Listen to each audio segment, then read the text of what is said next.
क्या तुम्हारे साथ भी ऐसा होता है कि तुम जेन्युइनली बदलना चाहते हो, लेकिन ठीक उसी वक्त तुम खुद ही अपने रास्ते में आ जाते हो और समझ ही नहीं पाते क्यों? तुम प्लान बनाते हो, प्रॉमिस करते हो, फिर वही हैबिट्स रिपीट और हर बार तुम खुद पर ही शक करने लगते हो। लेकिन असली डर ये नहीं है कि तुम फेल हो रहे हो। डर ये है कि तुम्हारा दिमाग तुम्हें साइलेंटली कंट्रोल कर रहा है, इस तरह कि तुम्हें अपनी हार नॉर्मल लगने लगी है। और अगर ये आज नहीं समझे तो तुम पूरी जिंदगी मेहनत करते रहोगे, लेकिन उसी इनविजिबल लूप में फंसे रहोगे बिना कभी बाहर निकले। चैप्टर 1, आदतें कैसे काम करती हैं। कभी तुमने सोचा है कि तुम रोज वही चीजें क्यों करते हो जो तुम खुद भी नहीं करना चाहते? सुबह उठते ही मोबाइल उठाना, बिना सोचे स्क्रॉल करना, या बार बार वही गलत फैसले लेना। क्या ये सच में तुम्हारा डिसीजन है या कुछ और तुम्हें चला रहा है? सोचो, एक साधारण दिन तुमने डिसाइड किया था कि आज प्रोडक्टिव रहोगे, लेकिन जैसे ही थोड़ा स्ट्रेस आया तुमने खुद को फिर उसी पुरानी आदत में फंसा पाया। May be YouTube, may be social media, या शायद अननेसेसरी थिंकिंग। और बाद में खुद से एक ही सवाल, मैं ऐसा क्यों करता हूं? यही वो जगह है जहां ज्यादातर लोग गलती करते हैं। उन्हें लगता है कि वो वीक हैं, डिसिप्लिन नहीं है, या मोटिवेशन की कमी है। लेकिन सच्चाई कुछ और है। असल में तुम्हारा दिमाग तुम्हारे खिलाफ काम नहीं कर रहा, वो बस एक पैटर्न फॉलो कर रहा है। हर आदत के पीछे एक इनविजिबल लूप चलता है, एक संकेत, एक क्रिया और एक इनाम। तुम्हें पता भी नहीं चलता, लेकिन जैसे ही कोई ट्रिगर आता है, जैसे बोर्डम, स्ट्रेस या अकेलापन, तुम्हारा दिमाग इंस्टेंटली एक फिक्स्ड रूटीन पर चला जाता है। जैसे शाम को थकान महसूस हुई, संकेत, तुमने मोबाइल उठा लिया, रूटीन, और कुछ मिनट बाद तुम्हें हल्का अच्छा महसूस हुआ। बस यहीं पर खेल खत्म हो जाता है। दिमाग ये सीख लेता है, जब भी ऐसा फील हो यही करो, और धीरे धीरे ये डिसीजन नहीं, आदत बन जाती है। अब सोचो, अगर यही लूप हर दिन रिपीट हो रहा है तो तुम्हारी जिंदगी किस डायरेक्शन में जा रही होगी? और सबसे खतरनाक बात यह है, तुम्हें लगता है कि तुम कंट्रोल में हो, जबकि असल में तुम ऑटो पायलट पर जी रहे हो। लेकिन यहां एक छोटा सा ट्विस्ट है। यही लूप तुम्हारी सबसे बड़ी कमजोरी भी बन सकता है, और सबसे बड़ी ताकत भी। क्योंकि अगर तुम इस लूप को समझ लो तो तुम अपनी आदतों को बदल सकते हो बिना खुद से लड़ाई किए। जैसे अगर तुम्हें पता है कि तुम स्ट्रेस में मोबाइल उठाते हो, तो तुम उसी समय कुछ और कर सकते हो, वॉक, म्यूजिक, या सिर्फ 2 मिनट डीप ब्रीदिंग। सिग्नल वही रहेगा, फीलिंग वही रहेगी, लेकिन तुम्हारी रिस्पॉन्स बदल जाएगी। धीरे धीरे दिमाग नया पैटर्न सीखने लगता है, और एक दिन तुम नोटिस करोगे, मैं पहले जैसा नहीं रहा। यही इस चैप्टर की असली समझ है। तुम्हारी जिंदगी रैंडम नहीं है। तुम्हारी हर एक्शन के पीछे एक हिडन सिस्टम है, और जब तक तुम उस सिस्टम को नहीं समझोगे, तब तक तुम सिर्फ रिजल्ट बदलने की कोशिश करोगे, कारण नहीं। लेकिन एक सवाल अभी भी बाकी है। अगर सिर्फ सिग्नल और रिवॉर्ड ही काफी होते तो हर कोई अपनी आदतें आसानी से बदल पाता। तो फिर असली ताकत कहां छुपी है? क्या चीज है जो एक आदत को ट्रूली एडिक्टिव बना देती है? यही समझ चैप्टर 2 में सब कुछ बदलने वाली है। चैप्टर 2, नई आदतें कैसे बनती हैं। कभी ऐसा हुआ है कि तुमने किसी आदत को छोड़ने की पूरी कोशिश की, लेकिन कुछ दिन बाद फिर उसी जगह वापस पहुंच गए? तुमने सोचा था, बस अब नहीं करूंगा, लेकिन फिर भी वही पैटर्न रिपीट हो गया। तो सवाल यह है, अगर तुम्हें पता है कि वो आदत गलत है, तो तुम उसे छोड़ क्यों नहीं पाते? मान लो तुमने डिसाइड किया कि अब रोज सुबह जल्दी उठकर एक्सरसाइज करोगे। पहले दिन मोटिवेशन हाई था, दूसरे दिन भी समहाउ कर लिया, लेकिन तीसरे दिन अलार्म बजा और तुमने स्नूज कर दिया। उस वक्त कोई बड़ा रीजन नहीं था, बस अंदर से एक हल्की सी आवाज आई, आज नहीं, कल से पक्का। और बस वही कहानी खत्म। अब यहां ध्यान से देखो, ये सिर्फ लेजीनेस नहीं थी, ये कुछ और था जो तुम्हें क्वाइटली कंट्रोल कर रहा था। असल में चैप्टर 1 में जो हैबिट लूप था, सिग्नल, रूटीन, रिवॉर्ड, उसके पीछे एक इनविजिबल फोर्स काम करती है, चाहत। तुम सिर्फ आदत को रिपीट नहीं करते, तुम उस फीलिंग को चेस करते हो जो उस आदत के बाद मिलती है। जैसे जब तुम मोबाइल उठाते हो तो असली रीजन बोर्डम नहीं होता। असल रीजन होता है कुछ नया देखने की चाहत, इंस्टेंट डोपामीन, थोड़ा एक्साइटमेंट। और यही क्रेविंग इतनी पावरफुल होती है कि वो तुम्हें बार बार उसी हैबिट की तरफ खींचती है, चाहे तुम कॉन्शियसली उसे छोड़ना भी चाहो। अब सोचो, अगर कोई आदत तुम्हें कोई खास फीलिंग ही नहीं देती तो क्या तुम उसे लंबे समय तक कर पाओगे? यही वजह है कि लोग जिम ज्वाइन तो कर लेते हैं लेकिन कंटिन्यू नहीं कर पाते, क्योंकि उन्होंने उस हैबिट के साथ कोई इमोशनल रिवॉर्ड अटैच ही नहीं किया। लेकिन वहीं अगर कोई इंसान एक्सरसाइज के बाद मिलने वाली एनर्जी, कॉन्फिडेंस और सेल्फ रिस्पेक्ट को फील करने लगता है तो धीरे धीरे वो फीलिंग उसकी क्रेविंग बन जाती है और फिर उसे पुश करने की जरूरत नहीं पड़ती, वो खुद उस आदत की तरफ खींचता है। यही इस चैप्टर का असली इंसाइट है। हैबिट्स एक्शंस से नहीं बनती, हैबिट्स फीलिंग्स से बनती हैं। लोग यहां गलती करते हैं क्योंकि वो बिहेवियर बदलने की कोशिश करते हैं लेकिन क्रेविंग को इग्नोर कर देते हैं। अब असली सवाल ये है, तुम इसे अपनी लाइफ में कैसे यूज कर सकते हो? सिंपल, किसी भी नई आदत को फोर्स्ड टास्क मत बनाओ। उसके साथ एक ऐसी फीलिंग जोड़ो जो तुम्हें जेन्युइनली चाहिए। जैसे अगर तुम पढ़ाई करना चाहते हो तो सिर्फ पढ़ाई मत करो, उसके साथ इमेजिन करो फ्यूचर सक्सेस, रिस्पेक्ट, फ्रीडम। धीरे धीरे तुम्हारा दिमाग उस फीलिंग को क्रेव करने लगेगा और फिर पढ़ाई एफर्ट नहीं, हैबिट बन जाएगी। और यही वो पॉइंट है जहां गेम बदलता है, जब तुम्हें पुश करने की जरूरत नहीं पड़ती क्योंकि तुम खुद उस डायरेक्शन में चलना चाहते हो। लेकिन एक चीज अभी भी मिसिंग है। अगर क्रेविंग ही सब कुछ है तो फिर लोग बार बार फेल क्यों होते हैं? क्यों कुछ लोग अपनी आदतें बदल लेते हैं और कुछ लोग नहीं? क्या सिर्फ चाहत काफी है या इसके पीछे कोई और डीपर रूल छुपा है? यही वो सच है जो चैप्टर 3 में सामने आने वाला है। चैप्टर 3, आदत बदलने का सुनहरा नियम। बदलाव क्यों होता है? कभी तुमने नोटिस किया है कि कुछ आदतें छोड़ना ऑलमोस्ट इम्पॉसिबल लगता है? तुमने कई बार कोशिश की, बस आज के बाद नहीं, लेकिन कुछ दिनों बाद वही साइकिल फिर शुरू। फिर अंदर एक गिल्ट आता है, मुझ में ही कुछ कमी है। लेकिन क्या सच में कमी तुम में है या तरीका गलत है? मान लो एक इंसान है, राहुल। वो हर बार स्ट्रेस में जंक फूड खा लेता है। उसे पता है ये गलत है, वेट बढ़ रहा है, एनर्जी गिर रही है, फिर भी हर स्ट्रेसफुल दिन के बाद वही रिपीट।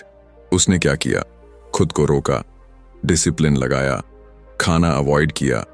कुछ दिन तक सब ठीक चला, लेकिन फिर एक दिन ज्यादा स्ट्रेस आया और वो टूट गया। और यहीं पर ज्यादातर लोग हार मान लेते हैं। उन्हें लगता है मैं बदल नहीं सकता। लेकिन राहुल की कहानी यहीं खत्म नहीं होती। एक दिन उसने कुछ अलग ट्राई किया। उसने खुद से पूछा, मैं हर बार यही क्यों करता हूं?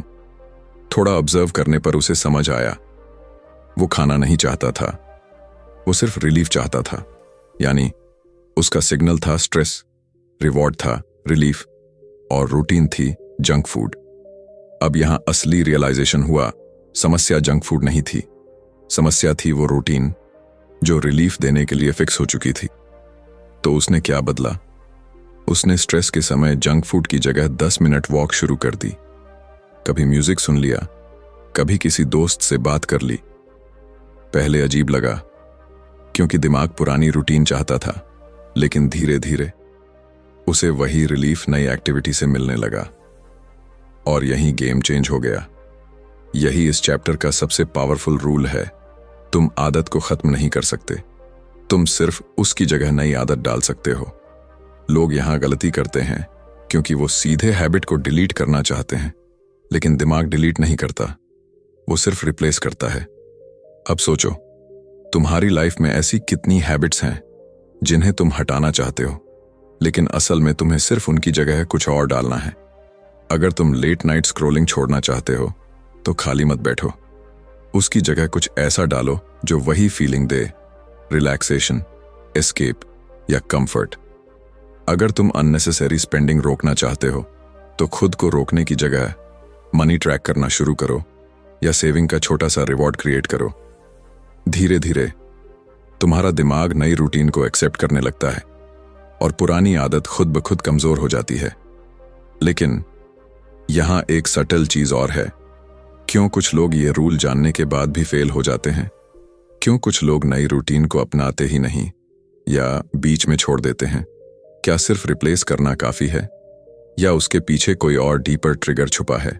यही वो हिडन फोर्स है जो चैप्टर 4 में तुम्हारी पूरी अंडरस्टैंडिंग बदलने वाली है। चैप्टर 4, कौन सी आदतें सबसे ज्यादा मायने रखती हैं?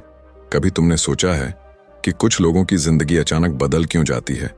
मतलब वही इंसान, वही परिस्थितियां, लेकिन कुछ महीनों बाद वो बिल्कुल अलग दिखता है। ज्यादा डिसिप्लिन्ड, फोकस्ड और कॉन्फिडेंट। और तुम सोचते हो इसने ऐसा क्या अलग कर लिया? मान लो एक लड़का है, अमन। उसकी लाइफ पहले पूरी तरह मैसी थी। लेट उठना, काम टालना, अनहेल्थी खाना, हर दिन प्लान बनाता और हर दिन फेल हो जाता।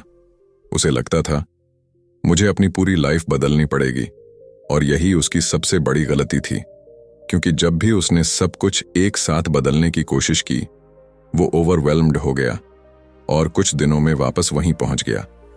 शायद तुमने भी ये फील किया हो। फिर एक दिन उसने बस एक छोटा सा डिसीजन लिया, रोज सुबह 20 मिनट वॉक, बस, और कुछ नहीं। ना डाइट चेंज, ना ह्यूज गोल्स, सिर्फ एक सिंपल हैबिट। पहले कुछ दिन नॉर्मल लगे, फिर धीरे धीरे कुछ सटल चेंजेस होने लगे। वो थोड़ा फ्रेश महसूस करने लगा, फिर खुद ब खुद जंक फूड कम होने लगा, फिर उसने टाइम पर सोना शुरू किया। और सबसे इंटरेस्टिंग बात, उसने नोटिस भी नहीं किया कि ये सब कैसे हो रहा है। यहीं पर असली रियलाइजेशन होता है। हर आदत बराबर नहीं होती। कुछ आदतें ऐसी होती हैं जो बाकी आदतों को भी बदल देती हैं। इन्हें कहते हैं मुख्य आदतें, कीस्टोन हैबिट्स। ये वो हैबिट्स होती हैं जो एक डोमिनो इफेक्ट क्रिएट करती हैं। जैसे अगर तुम रोज एक्सरसाइज शुरू करते हो तो तुम ऑटोमेटिकली बेटर खाना खाने लगते हो, तुम्हारी एनर्जी बढ़ती है और तुम ज्यादा प्रोडक्टिव बनते हो। अब सोचो, तुम्हें पूरी लाइफ बदलने की जरूरत नहीं थी, तुम्हें सिर्फ एक सही आदत पकड़नी थी। लोग यहां गलती करते हैं क्योंकि वो हर चीज को एक साथ फिक्स करना चाहते हैं, लेकिन दिमाग इतना लोड हैंडल नहीं कर पाता। वो सोचते हैं मुझे परफेक्ट बनना है, लेकिन सच ये है तुम्हें परफेक्ट नहीं, अलाइंड होना है। अब सवाल ये है, तुम अपनी लाइफ में इसे कैसे अप्लाई कर सकते हो?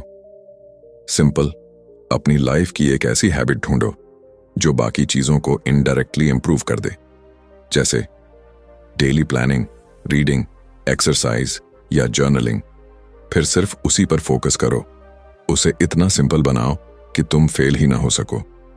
धीरे धीरे तुम देखोगे कि बाकी चीजें अपने आप ठीक होने लगेंगी।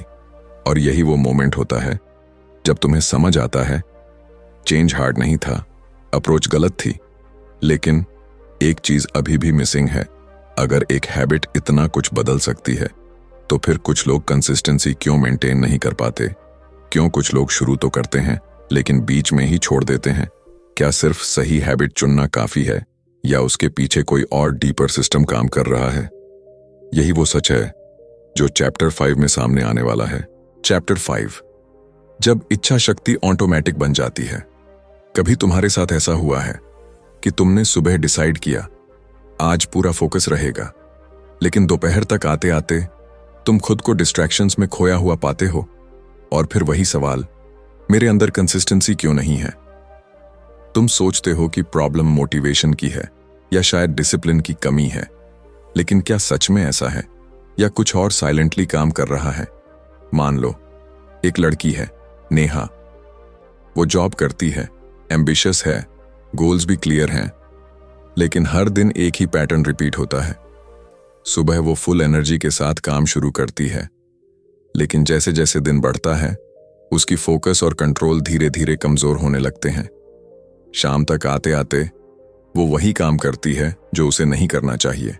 Random scrolling, procrastination, junk decisions, और फिर रात को गिल्ट, मैं अपने गोल्स के साथ सीरियस क्यों नहीं हूं? शायद तुमने भी ये साइकिल फील किया हो। अब यहां एक इंटरेस्टिंग बात है, नेहा वीक नहीं थी, वो बस एक ऐसी चीज को समझ नहीं पा रही थी जो सबके अंदर होती है, इच्छा शक्ति। Will power. लेकिन ये वो विल पावर नहीं है जो तुम सोचते हो। ये कोई अनलिमिटेड एनर्जी नहीं है, ये एक्चुअली एक लिमिटेड रिसोर्स है। जैसे तुम्हारा फोन बैटरी सुबह फुल चार्ज और दिन भर यूज होने के बाद धीरे धीरे ड्रेन। नेहा के साथ भी यही हो रहा था। वो सुबह अपनी विल पावर का इस्तेमाल करती थी, फोकस करने में, डिस्ट्रैक्शंस अवॉइड करने में, लेकिन धीरे धीरे उसकी मेंटल एनर्जी खत्म होने लगती थी। और जब एनर्जी लो हो जाती है तो दिमाग इजीएस्ट ऑप्शन चुनता है। यही रीजन है कि तुम रात को बेस्ट डिसीजंस नहीं ले पाते, क्योंकि तब तक तुम्हारी विल पावर एग्जॉस्टेड हो चुकी होती है। अब यहां असली रियलाइजेशन आता है, सफल लोग ज्यादा स्ट्रांग नहीं होते, वो बस अपनी विल पावर को स्मार्ट तरीके से यूज करते हैं। वे हर डिसीजन विल पावर से नहीं लेते, बल्कि हैबिट्स क्रिएट करते हैं ताकि उन्हें बार बार डिसीजन लेना ही ना पड़े। जैसे अगर तुम रोज एक ही टाइम पर काम शुरू करते हो तो तुम्हें सोचना नहीं पड़ता आज करूं या नहीं, वो डिसीजन पहले ही ऑटोमेट हो चुका होता है। यही रीजन है कि कुछ लोग कंसिस्टेंट दिखते हैं, क्योंकि वो स्ट्रांग नहीं, सिस्टमैटिक होते हैं। लोग यहां गलती करते हैं क्योंकि वो हर दिन खुद को पुश करते हैं, लेकिन सिस्टम नहीं बनाते। वो सोचते हैं आज मोटिवेशन है तो कर लेंगे, लेकिन मोटिवेशन टेम्पररी है, सिस्टम परमानेंट होता है। अब सवाल यह है, तुम इसे अपनी लाइफ में कैसे यूज कर सकते हो?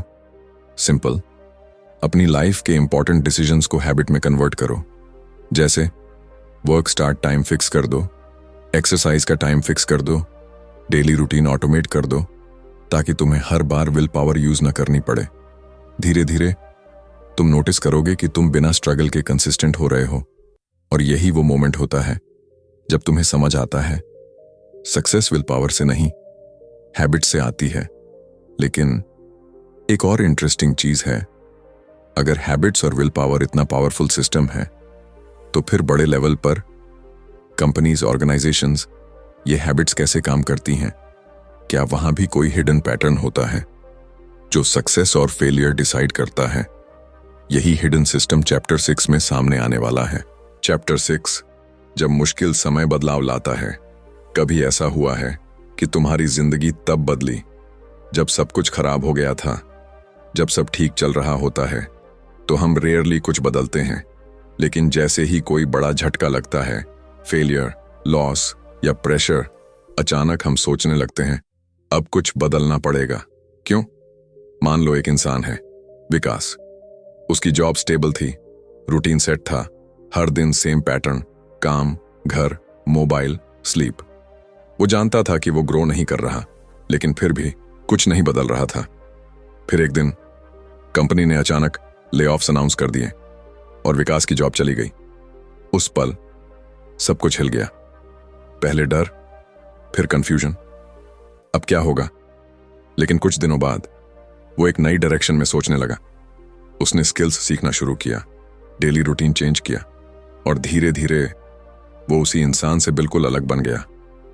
अब यहां एक गहरी बात है, विकास पहले भी बदल सकता था, लेकिन उसने नहीं किया।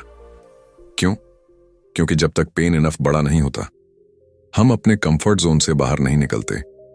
यही इस चैप्टर का कोर आइडिया है। क्राइसिस हैबिट्स को तोड़ने का सबसे पावरफुल मौका होता है। जब सब कुछ नॉर्मल होता है तो पुरानी आदतें स्ट्रांगली रूटेड रहती हैं, लेकिन जैसे ही क्राइसिस आता है वो स्ट्रक्चर टूट जाता है और यहीं पर एक ब्लैंक स्पेस बनता है जहां नई आदतें आसानी से डाली जा सकती हैं। लेकिन यहां एक ट्विस्ट है, हर इंसान क्राइसिस से ग्रो नहीं करता। कुछ लोग टूट जाते हैं और कुछ लोग ट्रांसफॉर्म हो जाते हैं। फर्क कहां आता है? फर्क आता है अवेयरनेस में। कुछ लोग क्राइसिस को एंड मान लेते हैं और कुछ लोग उसे रीसेट बटन की तरह यूज करते हैं। जैसे अगर रिलेशनशिप ब्रेक हो जाए तो कोई इंसान खुद को ब्लेम करके वहीं रुक जाता है और कोई इंसान खुद को इंप्रूव करने का मौका बना लेता है। अगर बिजनेस फेल हो जाए तो कोई हार मान लेता है और कोई सीख कर स्ट्रॉन्गर वापस आता है। अब सोचो, तुम्हारी लाइफ में भी ऐसे मोमेंट्स आए होंगे जहां सब कुछ हिल गया था, लेकिन सवाल यह है तुमने उसे कैसे यूज किया?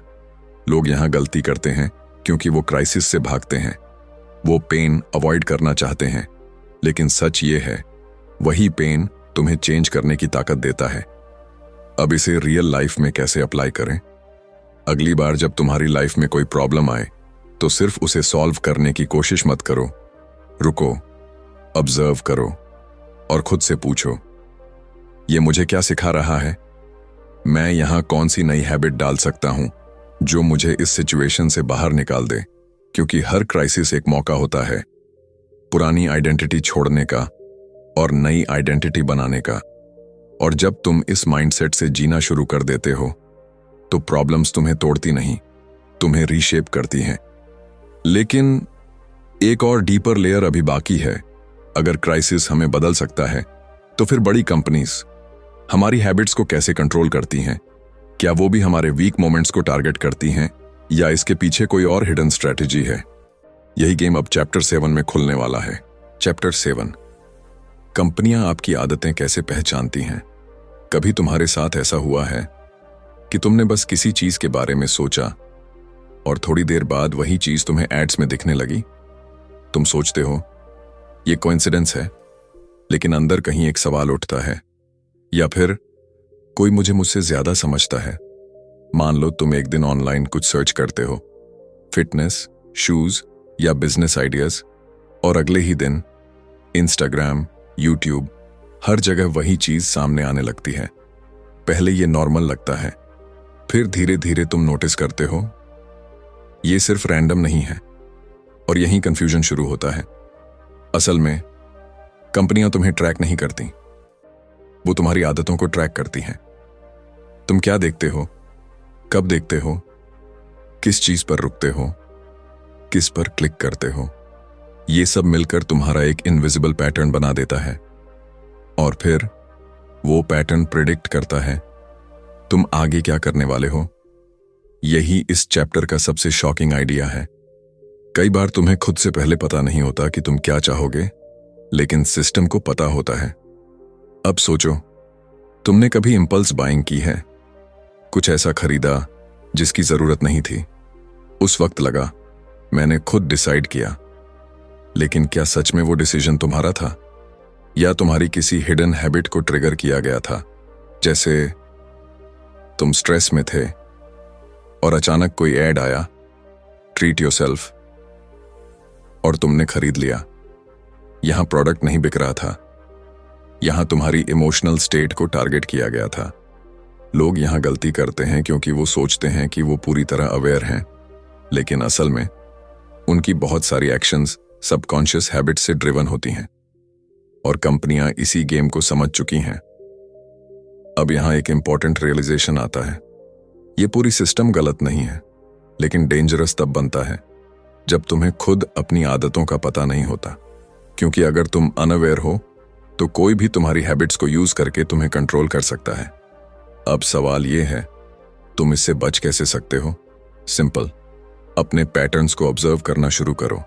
जब भी तुम कुछ खरीदो या कोई डिसीजन लो, अपने आप से पूछो, क्या ये सच में मेरी जरूरत है या ये बस एक ट्रिगर का रिस्पॉन्स है?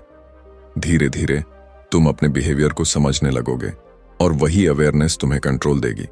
क्योंकि जब तुम अवेयर हो जाते हो तो कोई तुम्हें आसानी से मैनिपुलेट नहीं कर सकता।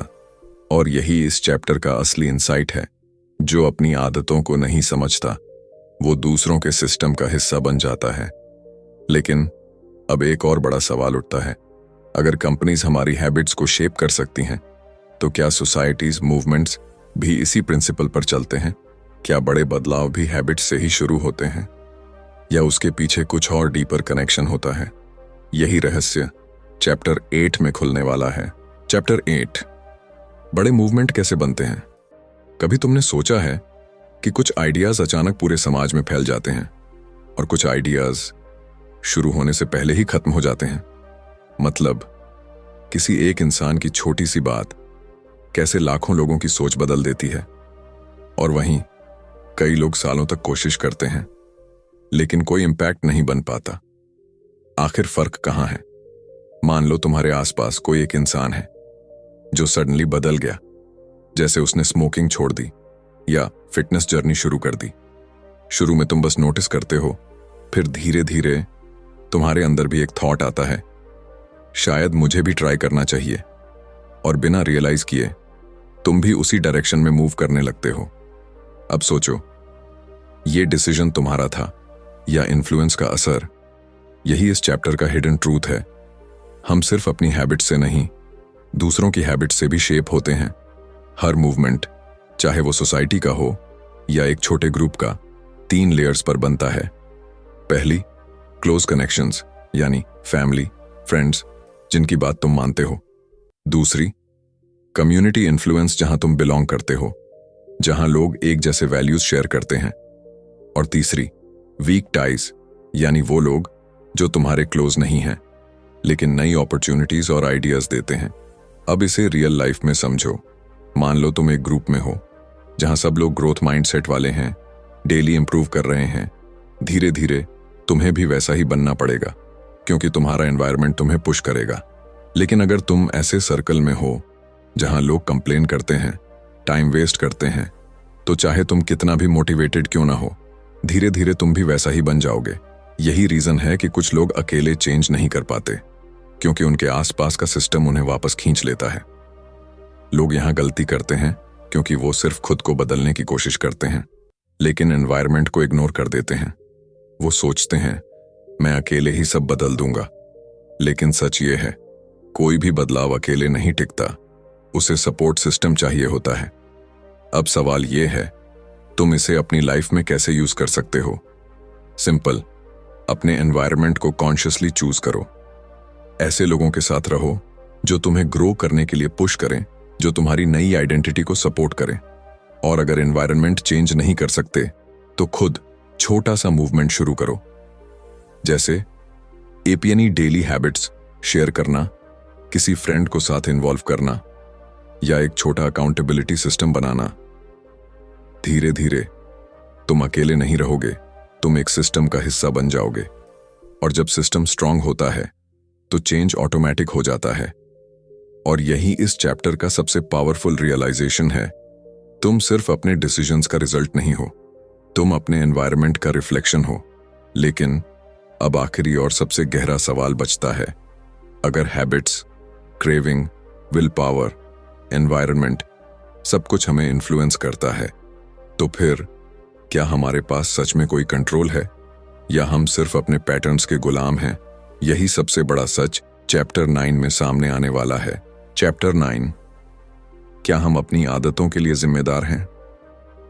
कभी रात को सोने से पहले तुम्हारे दिमाग में यह सवाल आया है, मैं ऐसा क्यों हूं?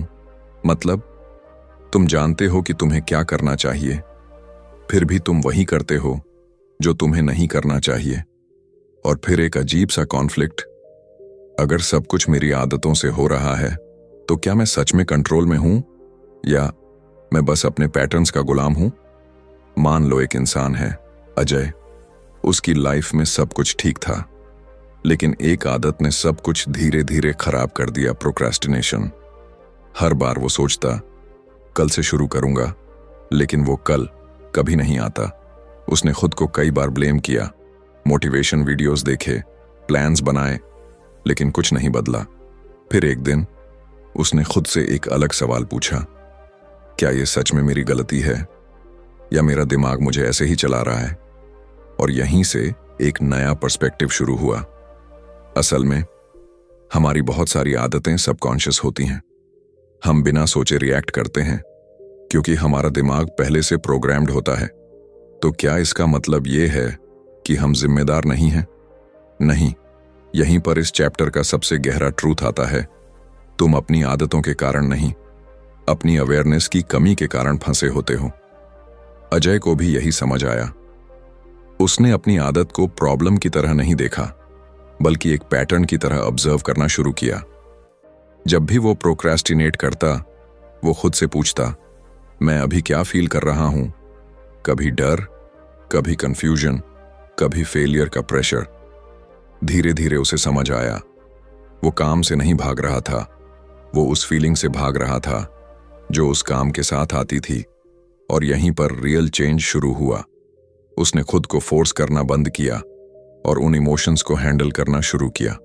छोटे स्टेप्स, क्लियर टास्क्स, और धीरे धीरे वो एक्शन लेने लगा। अब फर्क ये नहीं था कि उसकी आदत बदल गई, फर्क ये था कि वो कॉन्शियस हो गया, और जब तुम कॉन्शियस हो जाते हो तो तुम्हारे पास चॉइस आ जाती है। यही इस चैप्टर का कोर आइडिया है। तुम्हारे पास हमेशा चॉइस होती है, लेकिन सिर्फ तब जब तुम अवेयर हो। लोग यहां गलती करते हैं क्योंकि वो खुद को या तो ब्लेम करते हैं या पूरी जिम्मेदारी से भागते हैं, लेकिन सच बीच में है। तुम्हारी आदतें ऑटोमेटिक हो सकती हैं, लेकिन उन्हें बदलना तुम्हारी रिस्पॉन्सिबिलिटी है। अब सवाल यह है, तुम इसे अपनी लाइफ में कैसे अप्लाई कर सकते हो? सिंपल, अपने एक्शंस को जज मत करो, ऑब्जर्व करो। जब भी कोई गलत हैबिट रिपीट हो, खुद को मत डांटो, बस समझो ये क्यों हुआ। धीरे धीरे तुम अपने पैटर्न्स को पहचानने लगोगे, और वही अवेयरनेस तुम्हें कंट्रोल देगी। और एक दिन तुम रियलाइज करोगे तुम वही इंसान नहीं हो जो पहले ऑटो पायलट पर जी रहा था। और यही इस पूरी किताब का सबसे पावरफुल रियलाइजेशन है। तुम अपनी आदतों के गुलाम नहीं हो, तुम उनके क्रिएटर हो। लेकिन अब एक आखिरी सवाल तुम्हारे लिए। अब जब तुम्हें सब पता है, habit loop, craving, will power, environment, awareness, तो क्या तुम सच में बदलने वाले हो, या सिर्फ ये नॉलेज भी एक और इंफॉर्मेशन बनकर रह जाएगी? क्योंकि असली बदलाव अगली बार तुम क्या करते हो वहीं से शुरू होगा। फाइनल चैप्टर, तुम्हारी जिंदगी बदलने वाला छोटा सा फैसला। कभी ऐसा लगा है कि तुम सब समझते हो, फिर भी कुछ बदल नहीं रहा? तुम्हें पता है क्या सही है, क्या गलत है, कौन सी आदत तुम्हें आगे ले जाएगी और कौन सी पीछे खींच रही है। फिर भी दिन खत्म होता है और सब कुछ वैसा ही रहता है। क्यों? यही सबसे खतरनाक जगह है, जहां नॉलेज तो है लेकिन एक्शन नहीं। मान लो एक इंसान है, तुम खुद। तुमने ये पूरी जर्नी समझ ली, habit loop, craving, will power, environment, awareness, सब क्लियर है। लेकिन कल सुबह क्या होगा? तुम फिर वही रूटीन फॉलो करोगे या कुछ बदलोगे? यहीं पर ज्यादातर लोग रुक जाते हैं। वो सोचते हैं मैं बदल जाऊंगा, लेकिन वो एक दिन कभी आता नहीं, क्योंकि चेंज नॉलेज से नहीं, डिसीजन से आता है। और डिसीजन भी बड़ा नहीं, बहुत छोटा। जैसे कल सुबह उठकर मोबाइल उठाने से पहले 5 मिनट रुकना, या एक छोटा सा टास्क पूरा करना, या सिर्फ अपने पैटर्न को ऑब्जर्व करना। ये छोटी छोटी चीजें इनसिग्निफिकेंट लगती हैं, लेकिन यही धीरे धीरे तुम्हारी आइडेंटिटी बनाती हैं। अब एक ऑनेस्ट सवाल, तुम्हारी आज की आदतें तुम्हें कहां ले जा रही हैं? अगर तुम ऐसे ही चलते रहे तो 1 साल बाद तुम कहां होगे? और अगर तुमने आज एक छोटा सा चेंज किया तो क्या बदल सकता है? शायद बहुत कुछ। लोग यहां सबसे बड़ी गलती करते हैं, वो परफेक्ट मोमेंट का इंतजार करते हैं, जब मोटिवेशन आएगा, जब मूड बनेगा, जब टाइम मिलेगा। लेकिन सच ये है, परफेक्ट मोमेंट कभी नहीं आता। तुम्हें इम्परफेक्ट मोमेंट में ही स्टार्ट करना होता है। और जब तुम ऐसा करते हो तो धीरे धीरे तुम्हारी आइडेंटिटी शिफ्ट होने लगती है। तुम वो इंसान बन जाते हो जो एक्शन लेता है, जो अवेयर है, जो खुद को कंट्रोल करता है। और फिर तुम्हारी पूरी जिंदगी बदल जाती है बिना किसी ड्रामेटिक चेंज के। यही इस पूरी जर्नी का फाइनल इंसाइट है। तुम्हें अपनी पूरी जिंदगी बदलने की जरूरत नहीं है, तुम्हें सिर्फ अगला स्टेप बदलना है, और वही अगला स्टेप तुम्हारा फ्यूचर डिफाइन करेगा। अब चॉइस तुम्हारे हाथ में है। तुम इस नॉलेज को एक और इंफॉर्मेशन बनाओगे या इसे अपनी रियलिटी बनाओगे। क्योंकि सच ये है, कोई भी तुम्हें बदल नहीं सकता, कोई परफेक्ट सिस्टम नहीं आएगा। तुम्हारी जिंदगी तब बदलेगी जब तुम खुद डिसाइड करोगे, अब मैं वही नहीं रहूंगा।